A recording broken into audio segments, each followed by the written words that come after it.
A very good evening and welcome to this edition of The Fourth Estate. Charles Mwangu Shampagi. And tonight, as we walk the last week towards another oath for President Yoweri Museveni, which will actually be his sixth oath for President of the Republic of Uganda, what will the next 5 years look like?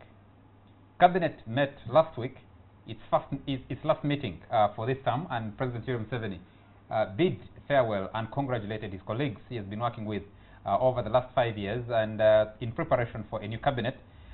But shortly after that, we have seen a lot of developments, especially an announcement by the Minister of Information and National Guidance banning the media from providing live coverage of events that the government calls the Defiance campaign of the main opposition party, the Forum for Democratic Change.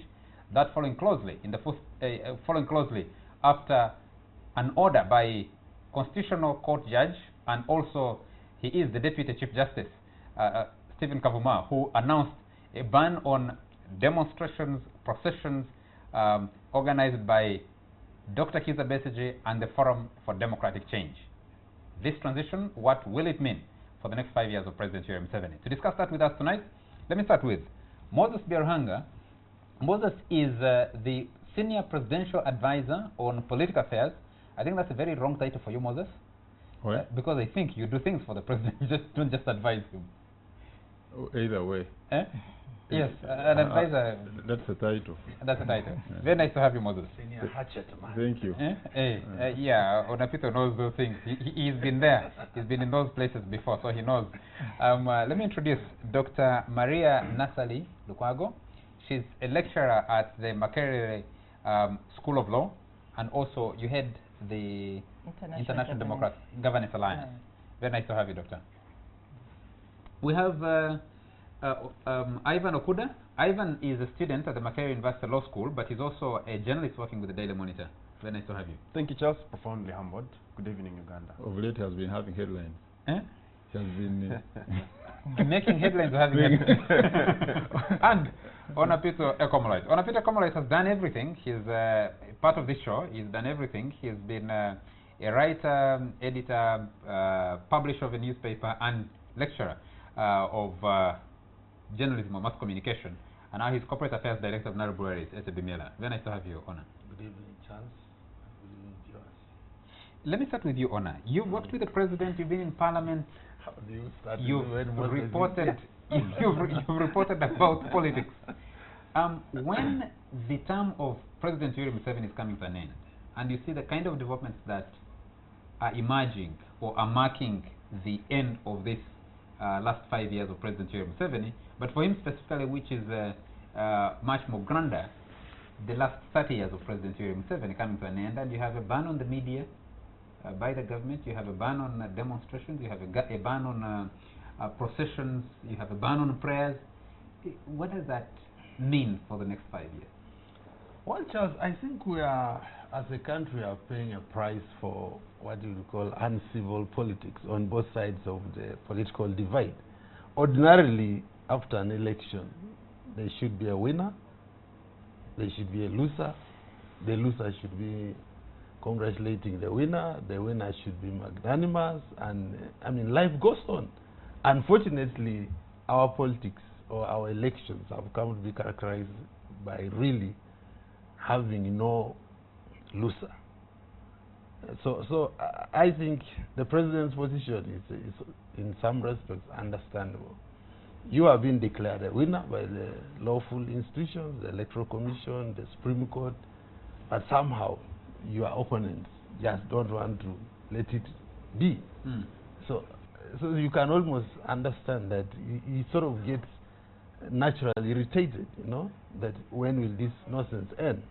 So some of the actions of the state, I think, is really, you may call it a bit of frustration.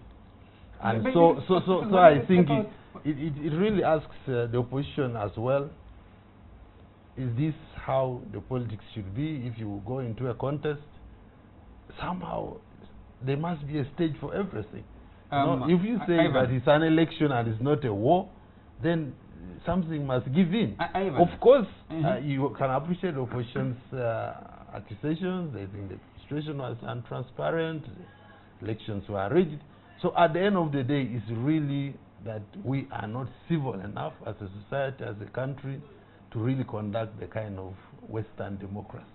Ivan, what's your take? Is it just because the opposition might come off as like they're sulking, they can't accept they have lost an election?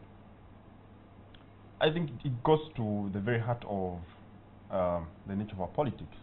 And in my humble view, we are still nursing a spillover of, you know, like in many other African countries, there is the structure of the post-colonial African state. Because you have a ban from cabinet, you have a constitutional directive, or order if you like, from the Deputy Chief Justice, essentially freezing political demonstrations and media campaigns of the main opposition party.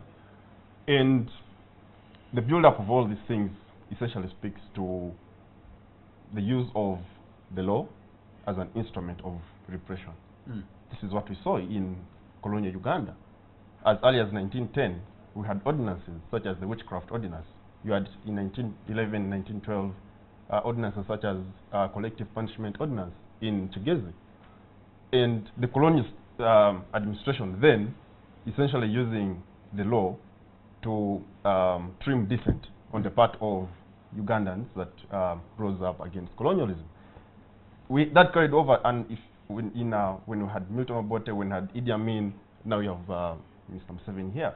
And essentially the African state has not fundamentally changed. Whether you're talking about colonialism or you're talking about post-colonial Africa. So essentially, I was reading a speech the president gave, which I was sharing with you yesterday, in 1987, his address to the Ugandan Law Society, and he said the law can be used as a tool of either oppression or liberation. And he said the NRM is here to create a new legal order where the law ceases to be used as a tool of oppression by the minority against the majority. What we have today, that was 1987. So what is happening and what's being done is essentially an action by a people that know what they're doing. I've seen people on social media trying to remind these people about provisions of the constitution, provisions of international statutes to which Uganda is ratified and is party. Musuga Rukutana, Deputy Attorney General, with due respect, knows what he's doing. Federal Hindi knows, Justice Kavuma knows what he's doing. These are simply actors of, you know, in a very complex structure you're talking about. Let me turn this to Dr. Lukwago. You teach the law. Dr. Nasari, sorry. Yes, you teach the law, and now the debate is both about the politics and the law. First of all, let me get your take on Justice Kavuma's ruling, and especially those fundamental provisions in the Constitution, Article 29, Article 43. Is that ruling constitutional? I think the president of the Uganda Law Society was actually very categorical that the ruling did not meet the standards of due process, because the parties to the case that would have been the opposition parties were never present, and the judgment was given ex parte. So that is a fundamental flaw in exercising the right to fair trial. So, and of course, under Article 43, which provides for limitation of rights, the right to fair trial is one of those rights that is excluded from any form of limitation. But for me, what I think this situation is playing out is the fact that there was a lot of lack of transparency around the electoral process. And so Uganda is still in a state where we have not honorably stepped over the electoral period. Many people who feel that their votes were not counted are still bitter. We do not have a clear statement from the Electoral Commission of how the results were finally tallied. But you know, there's a lot of speculation on that. And when that happens, is people get agitated. And so we have not settled as a country, particularly also in view of the structures of the law and the provisions of the law what Ivan rightly says, that the law is more used as a tool to entrench power. And if you read the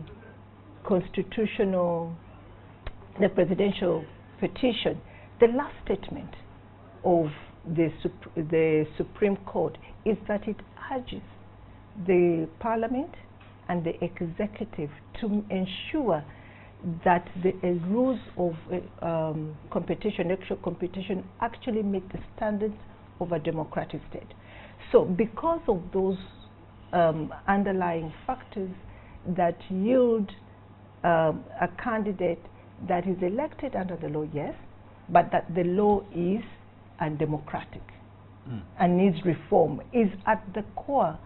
And I think it will be the magic bullet to settle all these issues. Let me just bring in Moses here for a moment. Moses, the NRM of 2016 and the NRM of 1986 seem to be looking in completely opposite directions, especially when it comes to use of the law, use of the courts, and protecting those fundamental freedoms that the NRA, that brought into power the NRM, actually fought for. But Charles,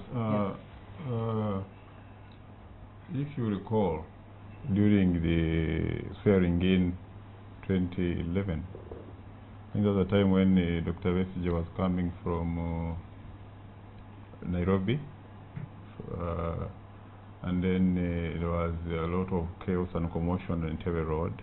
You had people throwing stones at visiting heads of state who had come to Uganda. Is that what you want? No, ideally, there is a political contestation where people disagree. No. If you and when people disagree, it means that the result of that attempt at doing democratization through elections has fallen short. Charles, so what do you resort to? If you disagree and you resort to chaos, and you say, I have right to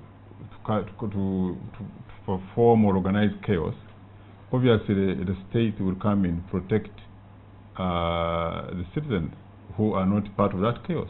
In other words, yes, you have those fundamental rights under Article 29. You also have Article 43, which says that in the enjoyment of those fundamental rights, you must also put into account of other people's rights. They are not obsolete, that I can just go on the street and demonstrate. Ivan was saying that there is no difference between the post-colonial and the colonial state. I want to inform Ivan, there is no state in the world where you just go on the street and demonstrate without the instruments of the state, in this case mainly the police or security agencies, coming in. Be it in the States of America, anywhere in the European Union, there is always we have to follow the law. In fact, when you look at this Public Management and Order Act, most of it is lifted from the British law. Yeah, but you know, which is current. There is contestation is written on the same law. Fine, but and calls for it to be repealed. That's what I'm saying. There's nowhere in the world where there's no such a law. Are you surprised that Britain was our colonizer? Fine. Yeah, the point I'm making here, and that underlines what you were talking about. You haven't made a shift the point I'm making from here, the pre-colonial to the post-colonial. Where Dr. Nassar was referring us to the democratic world. Where is that democratic world where people just go on the street without the state coming in? It's not there in the world. It's not there. The state to provide order. Fine, there must be order. But now, not to refuse the exercise of a right. No, they do. If they think your participation is going to create disorder or breach of the law, they can stop you. It happens elsewhere in the world. So what comes first? Is it the breach of the law or the right? Both. What's the other priority? You see, for instance, like today, you look at the United States. It's one of the democratic states we normally people refer to. The same management. If somebody tomorrow said, I'm going to go on the street and demonstrate, the police would say, please seek permission for the police, inform the police.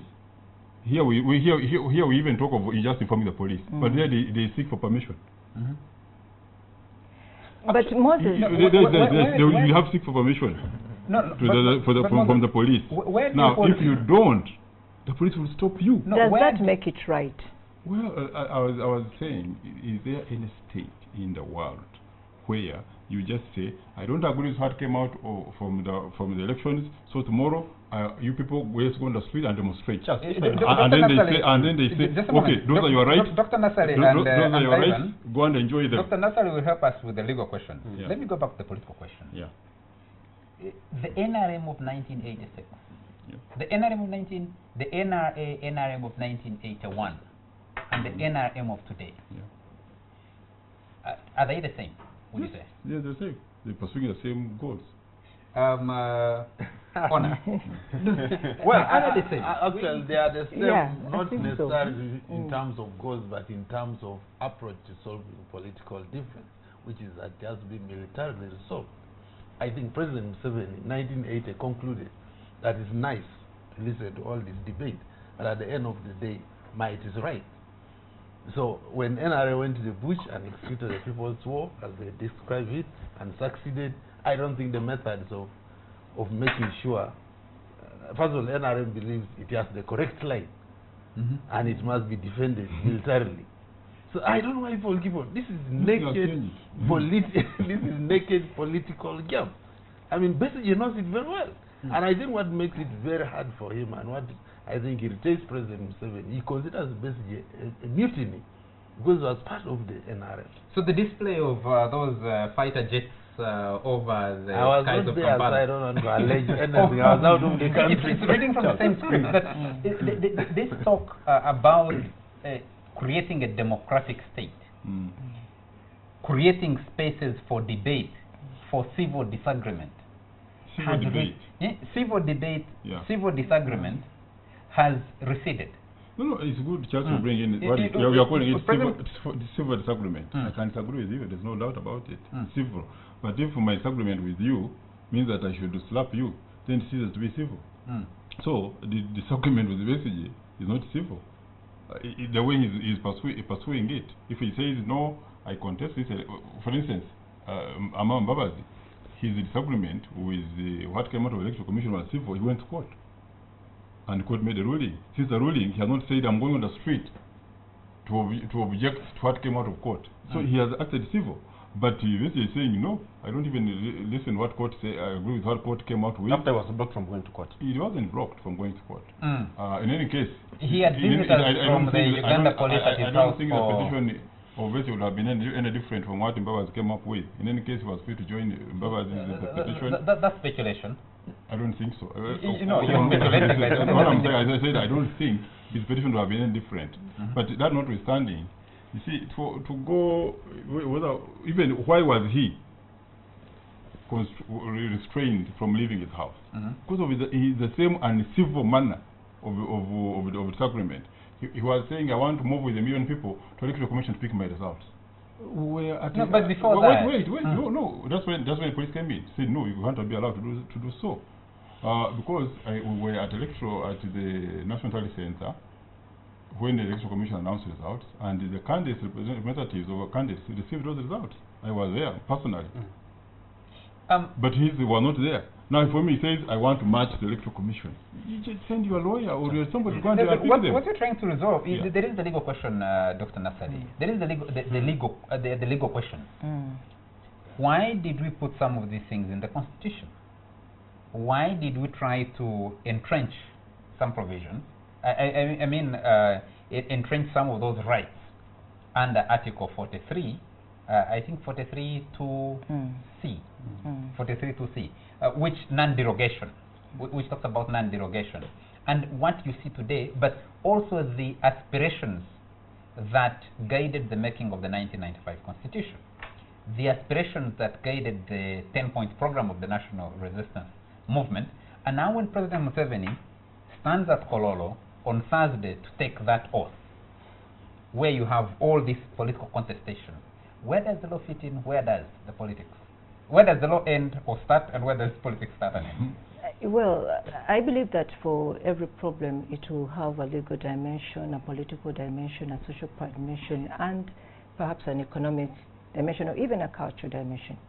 But what is important is that the 1995 Constitution is one of the most beautiful constitutions in the world.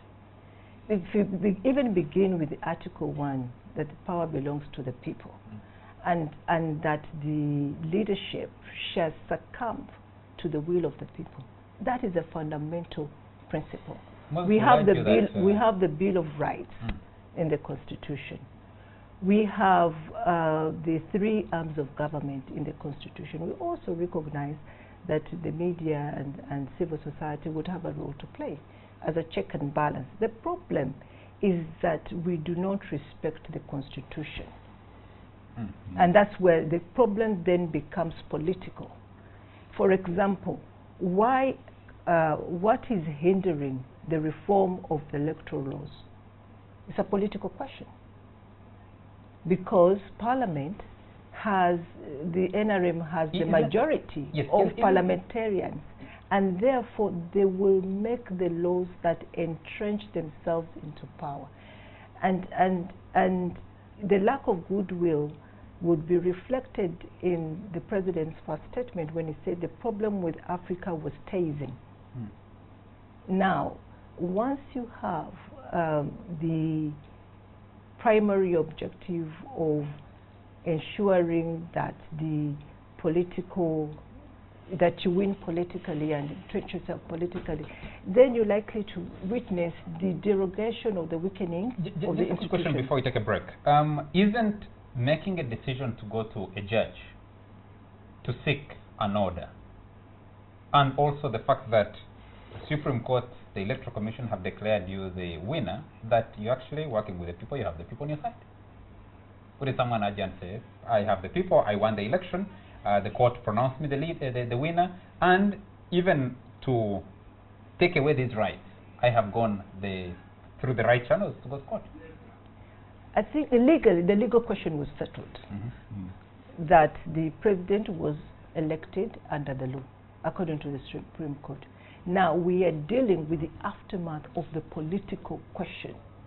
The legitimacy question. The legitimacy question.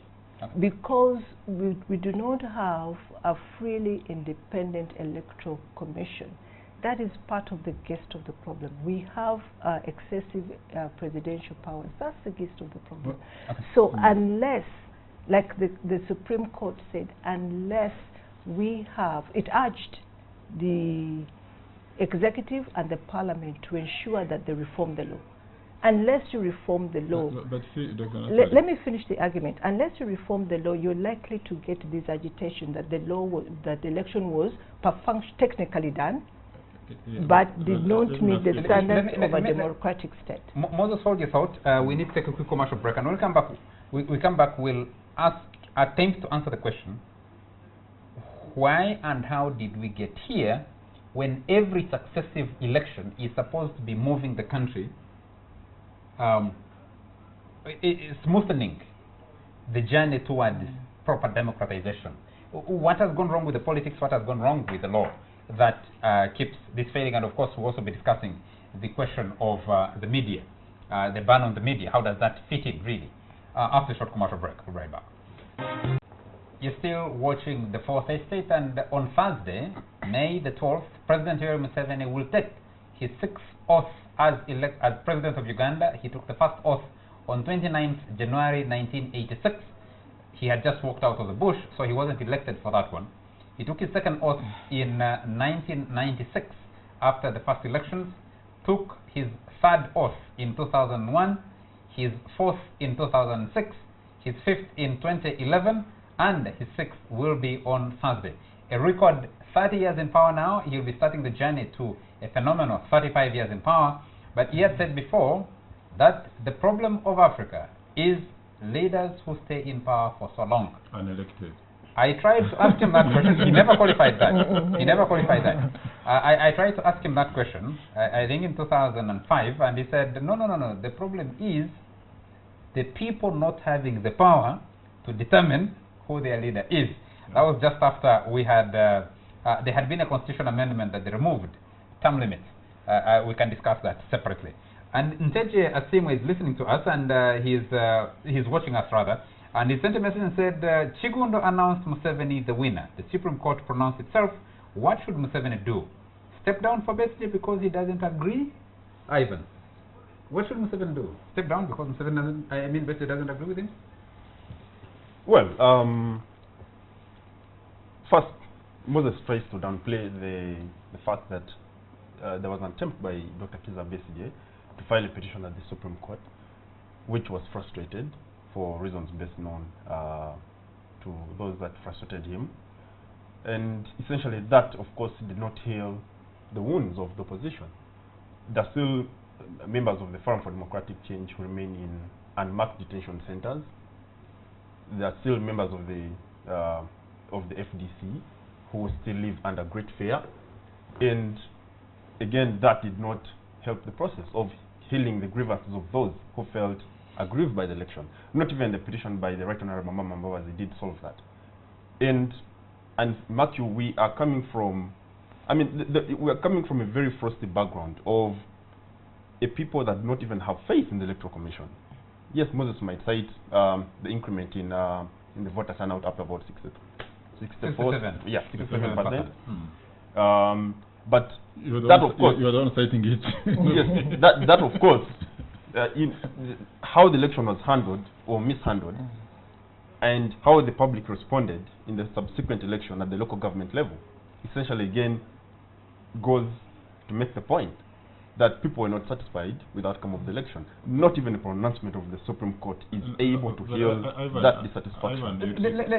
Moses, before you come in, let me ask Onapito, how do you reconcile that an election in 1980 was judged by a section of the people who offered themselves for leadership as so undemocratic that it required a 5-year bush war, with an election that a section of the population and those who offered themselves for leadership in 2016 is creating the kind of debate that we're having today?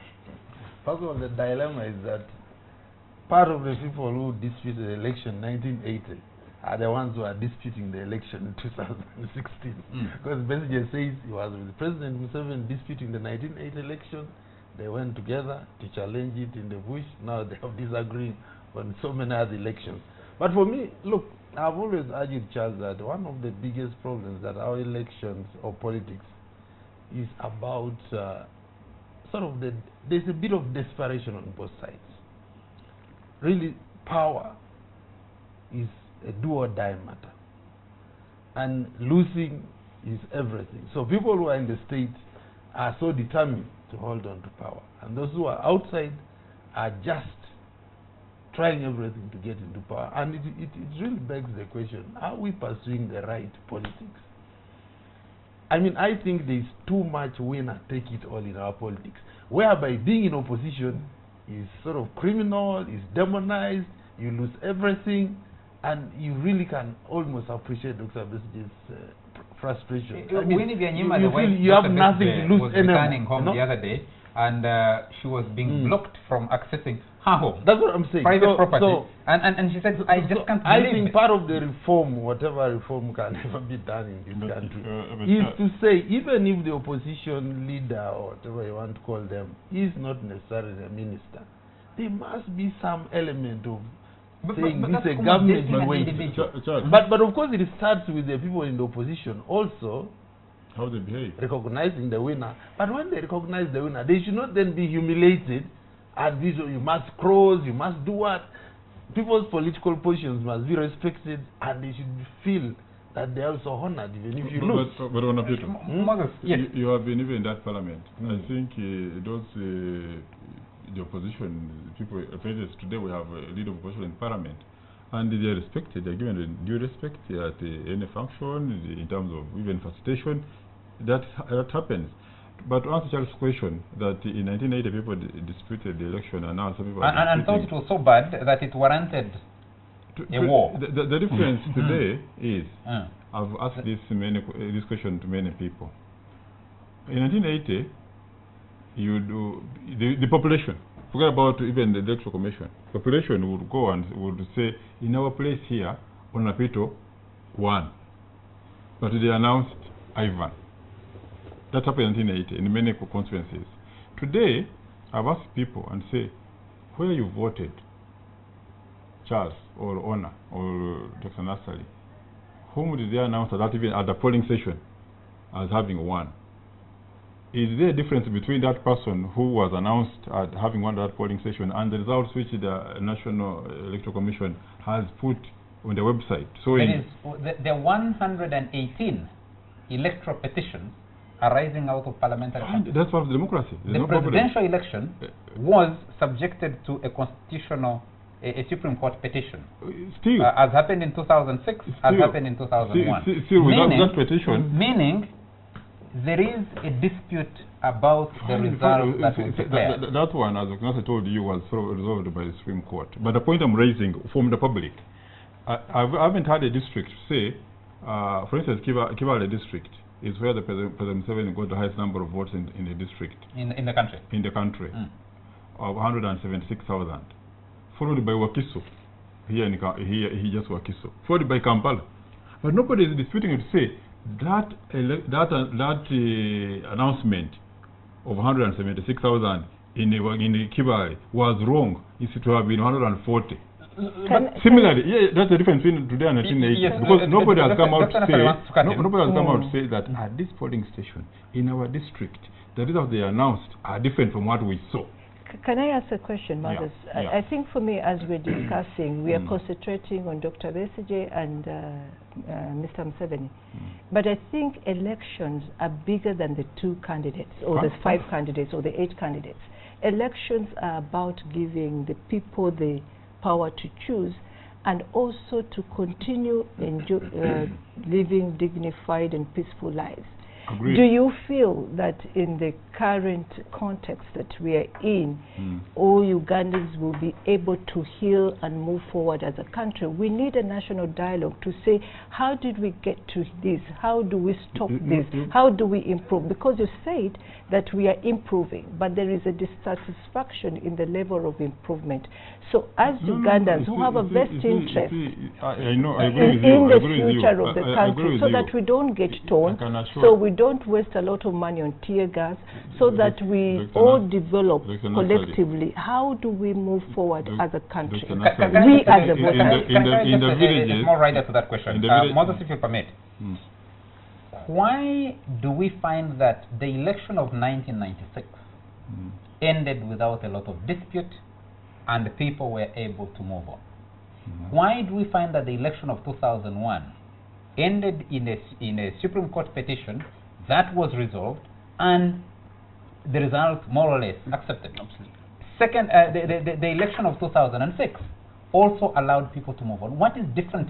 Because in 2011 you have an election that ends up in street protests that run for long. You referred to them when people were pelting, visiting heads of state with stones. Is there, you're the you're a senior presidential advisor on political affairs. Have you internally done an audit and said, what has been going wrong consistently from 1996, 2001, 2006, 2011 to 2016? It can't be a Besigye problem alone. Yes. Well, first of all, to answer Dr. Nassali, the people in the villages have healed. Have they? Are you sure? Sure. You have lost more than 60 people in Kasese and Bundibujo alone. No. After this election. That was. And that too matters because they're also Ugandans. Listen, we're not discussing the Kasese matter because is it a result of this election that what happened? Yes, not necessarily. But if you go to the villages, if you just here within Kampala FDC 1, where it's staying in Makindi, we have an opposition MP. We have no problem with it. People have healed. But because I support NRM, I cannot say. The healing is being the healing is being forced by the deployment. The right word is people are living positively with the situation. Because I don't know what the healing you're talking about. Because see, as far as I'm concerned, after voting and the elections were announced, those who won, those who lost. The population is moving on. Repression is moving on. People in business, in fact, like... So why do you need the military on the street? No, against which population? Against which section of the population? I wish you would allow me to finish my point. Just a moment. Against which population? If you say the population is moving on, it has healed, against which population is the court issuing an order against demonstration, prayers, processions, and against the media? Yeah, because you see, basically came out to defy what the results of the election, and so said, for me, I'm going to, as a person, because first of all, you see, is it FDC? Because FDC has also a leader called... so which population is moving on? Called Muntu. It has also a party president. But a presidential candidate, a former presidential candidate, because we no longer have a candidate now, is the one who's saying, me, I'm going to defy. No, the ruling of Justice Kavuma was against Kiza Besigye and the Forum for Democratic Change, their agents, their officers, and... Fine. Let me finish my point. You see, of course, if you come in, I said the population is moving on. Life is moving on. People in business, there are those who had even stopped their investments, waiting to hear what happens. The moment, even after the Supreme Court ruling, people went back to business, they are doing business. So against who is this on a people who is in the corporate world, they are moving on to the business. Are they?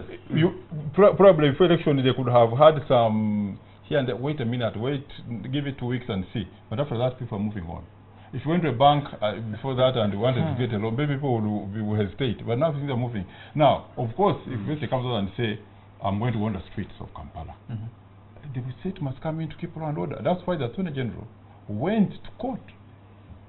They could have even acted without going to court. Because they want to act civil, they went to court and sought for certain remedies against what Besigye was trying to do, to keep law and order. The state has a role to keep law and order. Yes. Here somebody is saying, me, I'm not going to keep law and order. I hear you. I'm going to breach I hear order. You, Moses. The question you haven't answered. The question you haven't answered is, have you done an analysis of what has gone wrong progressively between 1996 and 2016? Who is wrong progressively? Chuck, I think I might have to come in by because one, if you have a population that you have an announcement of the Electoral Commission and people are not exactly impressed by the outcome of the election, one of the candidates goes to the Supreme Court, challenges the election, the unanimous decision of the court essentially validates the election, and people are still not satisfied, then that is evidence that there is something fundamentally wrong with the institutions of the state. That's so much that people do not trust the decision of the Supreme Court. I think for me, it's not the people who is fundamentally... No. So much that people are willing to come out and be part of the Defiance campaign because to them the Supreme Court doesn't add meaning. They still don't connect. For a person who witnessed rigging taking place in whatever place where was rigging? Okay. And two, where was rigging? Because there's nobody even who has come out to say at our polling station. Like those ones in Kampala here, even outside the Kampala. That's why I was asking, which polling station where people went and witnessed the counting and announcing of votes, and the Electoral Commission announced that is why the FDC is saying, announced different ones. Saying, can we have an audit of this? Sorry if I could just cut in for Moses again. A mass political party, a president who's been in charge for 30 years, how can one individual called Kiza Besigye become such a big problem for you? Well, because I mean, it's not that's why government, Besigye is not a big problem to the government. It's a big problem to himself. That's what that's how. And you're pulling every stop to make sure you contain an individual called Besigye. But we must maintain law and order. So for how long? As a country. For how long, in the quest of maintaining law and order, are we going to keep the military on the streets? Isn't there a better solution? For as long as it takes. Isn't there a better solution in form of a national dialogue? The answer is simple. For as long as it takes. We are not going to dialogue with Besigye. Not Besigye. Ugandans, a national dialogue. A national dialogue to call over what? all moving forward as a country. We elected the president, we we elected the parliament, the work of Let's parliament come in before we take a break. we're not there for national dialogue, dialogue was done. Because So you're not interested in dialogue. Is the only option military might? Only Dr. Nassali and Moses. Let me turn to Honor just for a moment before we take a break. By Moses' characterization, the problem is not even FDC. The problem is Dr. Kizza Besigye. How can you are the one who praises the might of this state and of this government and its ability for control? How can one individual become such a problem even when you have kept him confined for the last? I think Dr. Besigye and the government have a kind of symbiotic relationship. There is a mutual benefit in some extent, because I think they have just not allowed him to die politically, if I may say so, by these actions of allowing him to. Most people thought that if he lost this election, he would really finally have proved himself a non-starter, because he had said this was it. But the way he has been treated now gives him another opportunity to fight another day, so to say. Why has he been treated that way, you think? Look, of course I think government is clear not taking chances, because I'm sure they have some other information that Besigye certainly had millions of supporters as per even the official vote. And being part of the NRM previously so close, he has certainly learned some of the methods of covert organization, and he may be capable of organizing to topple the state. So, and once a kind of government which has come to us through covert action is always very sensitive to any kind of opposition. But I think the police, I still believe, could have done better to let Besigye really overcome, and get over his defeat. If they allowed him to, what they say, disrupt. But I don't think that disruption was going to live for more than a week. I'm afraid we but each time he tries to come out, they check him back, he gets another life, and it's sort of... Ivan, if you could just kindly hold your thought. We take a commercial break, and when we come back, we'll be looking at the ban on the media, but also trying to look at the next 5 years for President Yoweri Museveni. What will they look like? After a short break. You're still watching the Fourth Estate, and this is the last segment. We'll have an opportunity to open the phone lines and take a few phone calls from you, viewers. I need to appreciate and recognize a viewer called Rachel. She gave some very candid feedback on our last show. Advised me to shorten my questions, so I appreciate that very much. I think I've been trying over the last a few minutes to try and shorten my questions than before. Let me take a message from a viewer called Ladu, who says, I propose that then election for the position of president be suspended. Yes, that the election for the position of the president be suspended till the incumbent hangs up his boots or throws in the towel. You can hold elections for all other levels. Forget about holding elections for the president. Let me have a quick take on from each one of you, starting with Ivan. The extension of this ban to the media. Yeah, Moses said, talked of, the state must maintain law and order. There's no law and order in this country. The country is run on jungle law. Law and order means you respect every single letter and spirit of the established legal framework. What you have here is somebody in the office of the Attorney General run to the Constitutional Court in what clearly looks the state-managed attempt at appearing to be civil and using the court as an avenue to resolve a dispute, have an ex parte ruling, which the Uganda Law Society, like Dr. stated, has taken exception of. So the ban on the media is one of the so many other things that the state is simply gotten wrong, right from possibly, you can say, 1910. Okay. Because I gave examples of ordinances that the colonial administrators used to entrench themselves in power. So what the Moses Biarhanga and team are doing is simply using the courts, simply using the law to entrench themselves in power. you know, it's repression. Honor, you could take on the ban on the media. Did you expect that to extend to that? And what purpose does it No, serve? I did not, because I think one of the strengths of the NRM has been, you may call it a semblance of allowing freedom of press and freedom of expression. And it has really helped it a lot. At least you can argue that citizens are able to express themselves and they are able to vote for their leaders. So I think this was totally unjustified. I don't even think many Ugandans are going to react necessarily to a live coverage and also go and demonstrate. As Moses says, in many parts of the country, people have gone back to their lives. Okay. They are resigned or they are happy. I don't think, after seeing so many pictures of Dr. Besigye over the years confronting police, they have not reacted.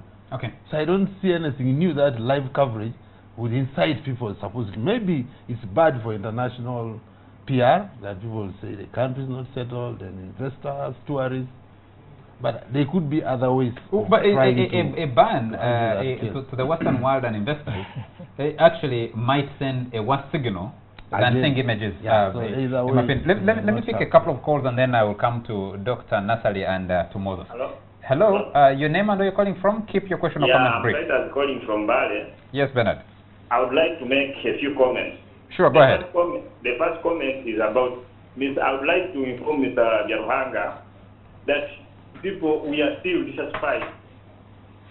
Applicants, let him not lie that people are satisfied. We are not satisfied at all. Secondly, I would like to inform him that when you say we, who do you represent? Yes, we are citizens of Uganda.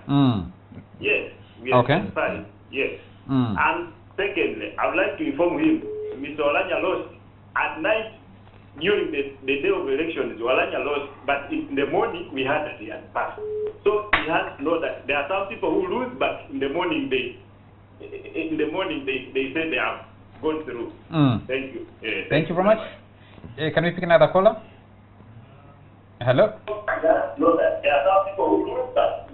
Hello? Yes, hello. Yes, sir. Your name and where you're calling from? This is Ronald from Kansanga here. Yes, Ronald, keep your question or comment brief.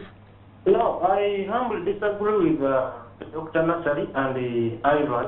Basically, I would like to make some few comments. Go ahead. Now, you find that Dr. Nasari talked about the issue of the rights and Article 43 are not connected to under Article 29. I'll say that basically what the law is, and the read from even what the law says, the right under this chapter is saying that the rights are not in the Article 43. And Ivan, basically, I want Ivan to understand one thing, that law is living. You cannot relate issues of 1910, 19 something. You see, when law is a living person, so law changes with the situation that at hand. So also many issues that are happening. I thought the purpose of analysis is to look at what happened before and compare with what is happening today.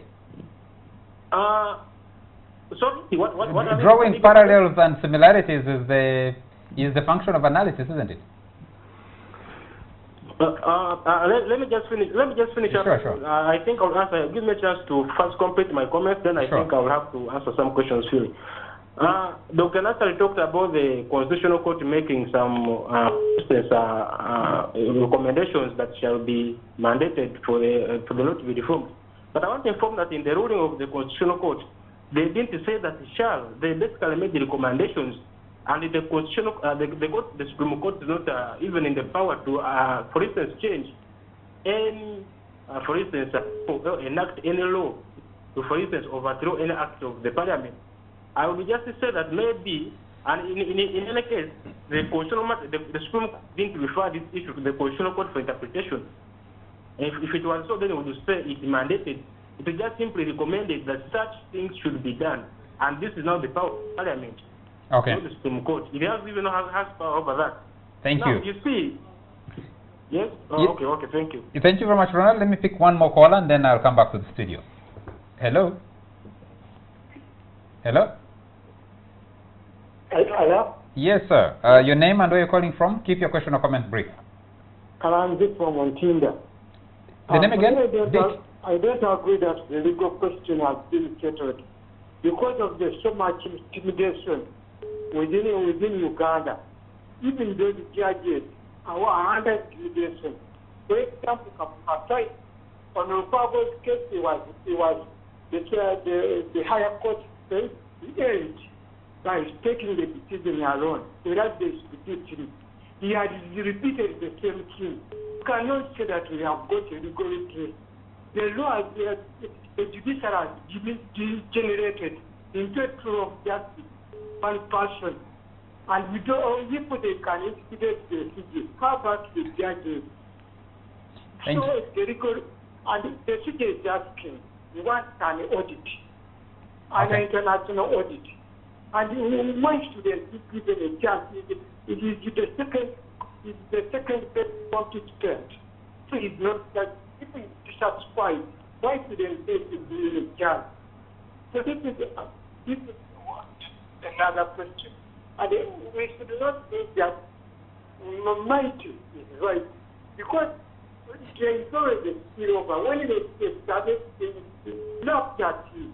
But now you see Babaji is falling apart, Edita is falling apart, even if it is a secret. But it is not on the direction cheated. They have cheated carefully. So we cannot just evaluate them and say that this is that legally it was especially can be because there is a lot of problems because there is hypocrisy. So this previous government, what they said was what they said. Here they are hypocrisy. They are pretending that when there is no democracy. Thank you. Thank you. We need to come back to the studio. I know there are many callers who want to make contributions. I'm looking at the board there, and you can see all those people trying to make a contribution. But we need to bring this discussion quickly back to studio, and also talk about, before we end the show, talk about what the next 5 years for President Yoweri Museveni will look like, given what we're witnessing today. Doctor, some of the callers had comments directed to you, and then I'll come to Moses. I think the question was that he confused the right to fair trial. It's the one that is you cannot deviate from, but the non-derogable. Non-derogable. Yes. I was trying to speak in so that I'm understood.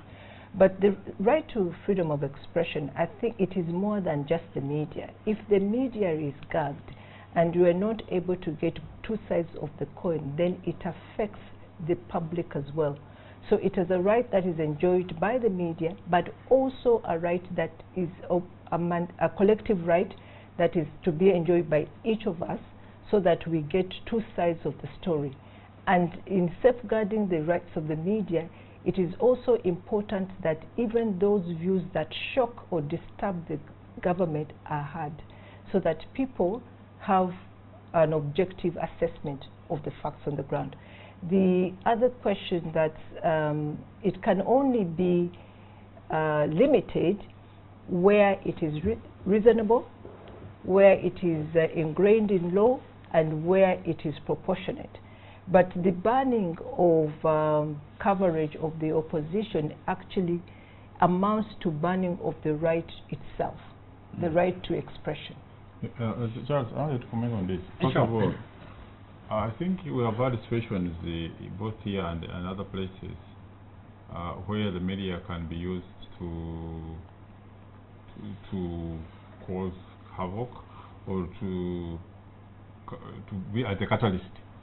You remember this happened in the case of the genocide in Rwanda, 1. 2, even here in Uganda during was September, when there was when government shut down 5 radio stations. When the Kabaka was going to Kayunga, my district, and the radio was being used to. So the issue here, what the Minister General Jim Wezi, on behalf of cabinet, came out to emphasize. It was not cabinet banning, to emphasize, because this was already in the court order issued by the Court of Appeal. It was not there. That's what it was. I've read the order. It doesn't. So the idea was in order to ensure that there is harmony, certain rights, or it would be right to a media to cover everything. We don't normally cover media, but if that can be used to cause breach of the law and order, that's when the government came in to say, please, for this purpose, hold on. For the good of the country. If you think it's bad, maybe you may support it that way. Is that an admission that government has failed in its power of persuasion? No, it has not failed. That it has resorted to the law? Yes. Because the law is there for government to enforce. If you can't persuade, in 2011, when there was the walk to work, the Minister for Foreign Affairs, I think Sam Kutesa, the then Minister for Defense, still Minister for Defense, Dr. Crispus Kionga, the then Secretary General of the National Resistance Movement, who was also Minister for Security, gathered editors and some media personalities for a discussion at this place, right across in the Serena Hotel, and tried to make the case for why the media needed to be sensitive in covering walk-to-work demonstrations. There was a disagreement between the editors and the media personalities who were in that meeting and the ministers, because the media people said, we know what would endanger the state. Government cannot tell us what to do and what not to do as a means of control. Now, if you resort to the law to enforce your control, and you have gone through a series of elections. Just a moment. a series of elections which ideally are supposed to entrench your democratic credentials. Yes. And what you're getting is resorting to a lot more what people call repression, attacking the constitution and plucking out provisions and rights. But you see, politically, you and even embarrassing the judicial, because the more you use the judicial. But Charles, Charles, you see, in managing a state, certain things have to be done in the interest of law and order. Let me tell you, for instance, as I said, we normally refer to America as a democratic state, where there is right to privacy. It's a known fact that they listen in on what you say on your phones. Which is also wrong. No, the fight between between the FBI and Apple the other day. No, to an extent. They were even listening in the phones of some who are heads of state. No, the other day, the American government had a problem with a terrorist. And they could not break the code of his phone, the password. They applied to the service provider, and the service provider said no. But they managed to get it. They went to court. They managed to get it. No, they went to court. And court made a ruling. One court made a ruling and said the service provider should. They appealed, and the service provider refused it. I thought that's how. But they went to court, yes. Yes, I thought that's how democracy functions. Going to court, they listening. You know that for a fact. When this other gentleman who is hiding in Russia had even revealed that they were even listening to some other heads of state, it even caused some diplomatic rows. And America said yes. Edward Snowden. And America said yes, we listen. But back to the Uganda. So as I'm saying, in keeping security of the country and ensuring that people are safe, yes. If in the interest of peace, such a live coverage can be used to mobilize people to cause chaos. That's where the state is coming in. Otherwise, the state is not bothered by always the media covering everything. They're not saying the minister did not say never have any live coverage of anything. But we're saying when somebody is mobilizing people to cause havoc, to breach law and order, please. Giving it live coverage is like you're being used to mobilize. What surprises me is that President Yoweri Museveni has built his presidency on being able to engage in a debate. He fires off some of the longest pieces in response to whoever he has disagreed with him. He goes to the media. And generally one of the best written. Yes, and the state owns more media than the private media. If you can't really battle it out on the front of the media, there's something else you're communicating. But Richard, we are here on the private media, not the state media. And we hope we're being listened to. But even though the state media, but there's not even state media to say the least, because even what you call state media is private. I mean, is on the stock exchange. No. Let me agree with we need to end this. But Moses, just before we leave you, given this, what will the next 5 years of President Yoweri Museveni be like? In terms of leadership?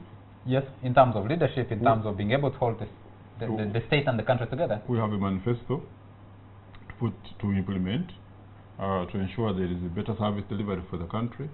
We have so many things that promise that manifesto to improve Uganda in terms of the economy, in terms of the infrastructure, in terms of roads and so forth. So in the next 5 years is serious business to ensure that what we promise the people is delivered and delivered better. Thank you. Dr. Nassali, let me come to you.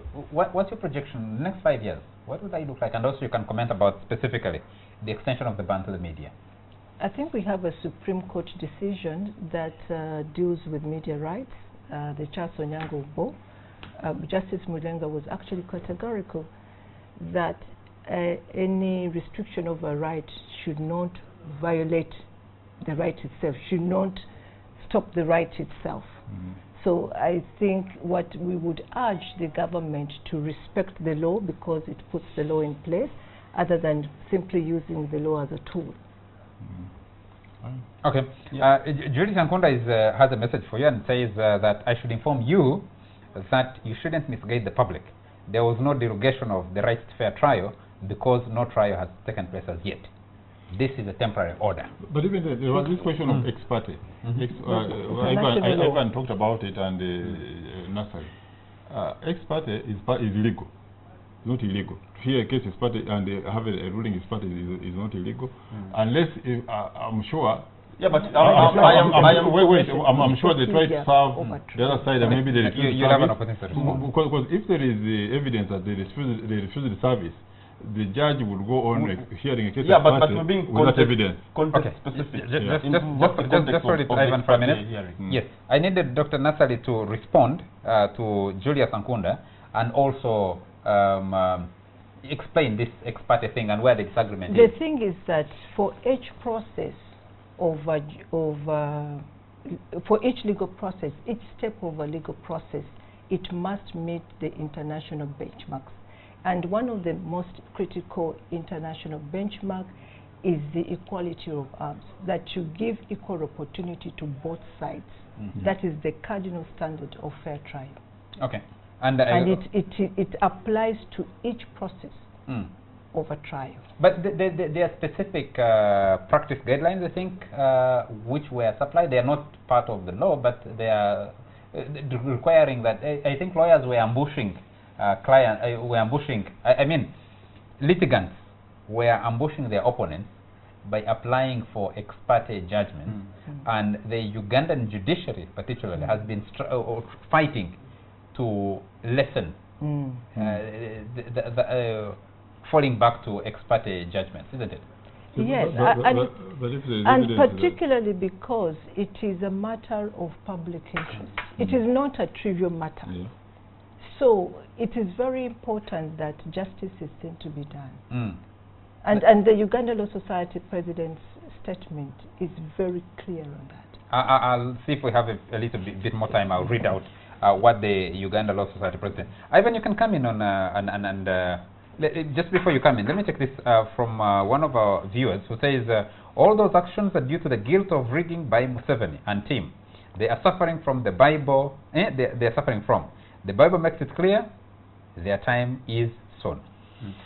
I think the ban on the media is inconsequential, partly because you have, unlike 2011 when you had walk to work, the growth of citizen journalism, as you know it in courts, is evident.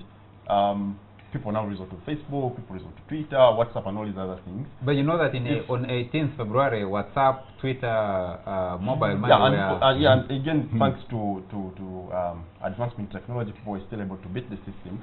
You just cannot ban some of these things, you've got to catch up with the times. And Justice Stephen Kavuma, who somebody joked recently, is now an expert on ex parte rulings. So that with the Lipanga case, when he tried to secure an injunction on the NRM, NTV from live coverage and it goes ahead.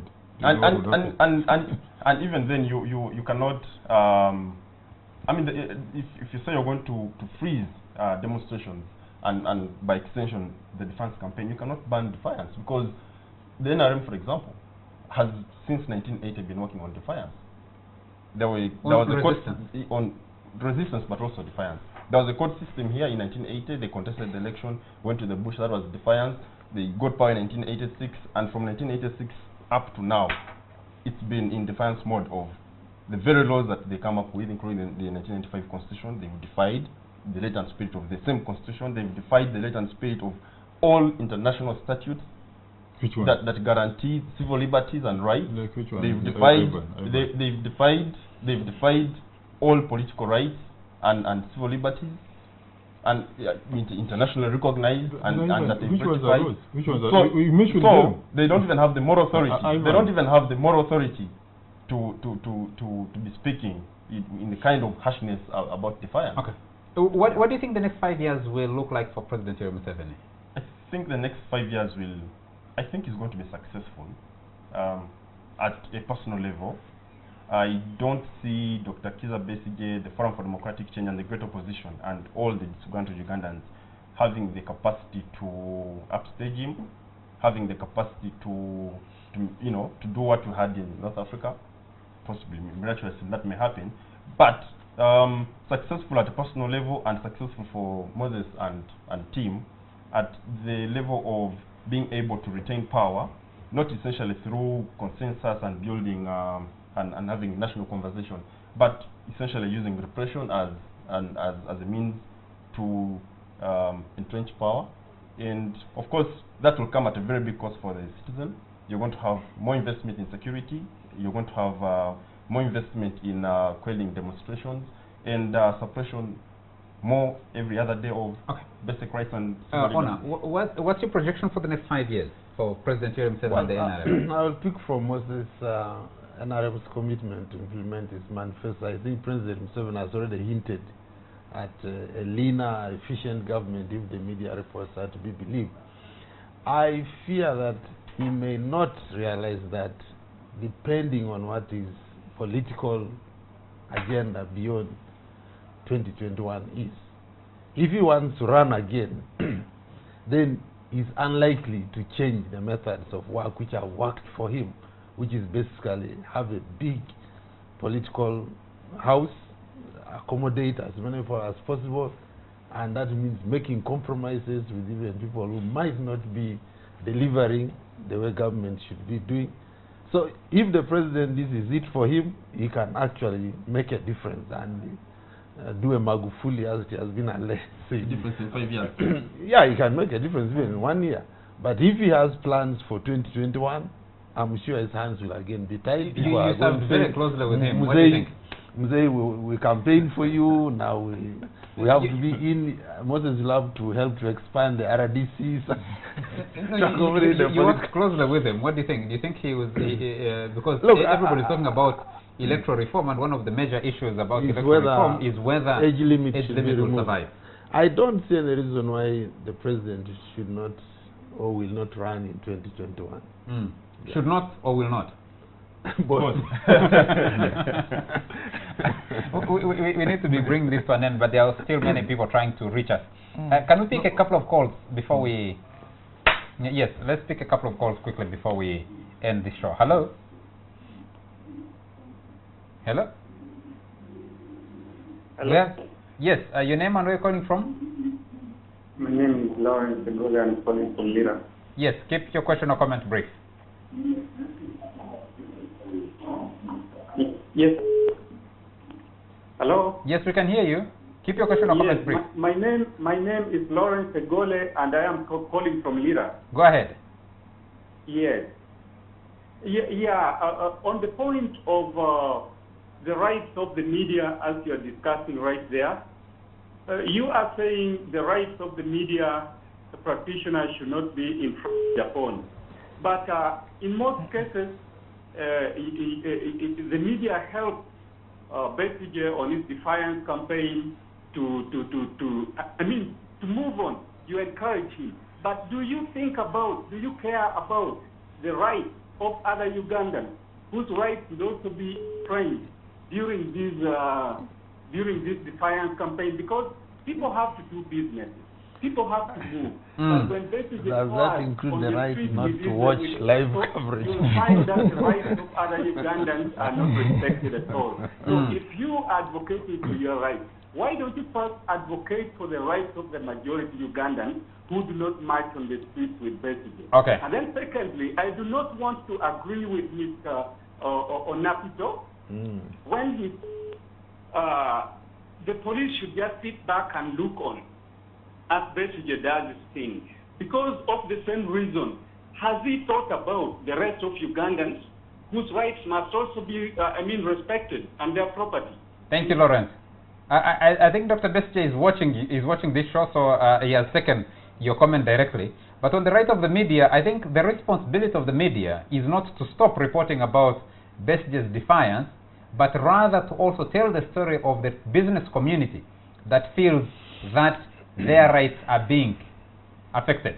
But when you tell the media, cover the business people, don't cover Besigye, I think that is not gagging the media, but rather gagging your own right. It's like saying, don't cover Lawrence from leader, but cover Onapito. No, actually, you don't even say. Lawrence has something to do, don't cover him. I think that's where the problem is. But see, also can I speak just one more caller and then... hello? Do I have another caller? Yes, hello? Yes. Good evening. Good evening. Your name and where you're calling from? Keep it brief. Orisa Benjamin calling from Tinda. Yes, Benjamin.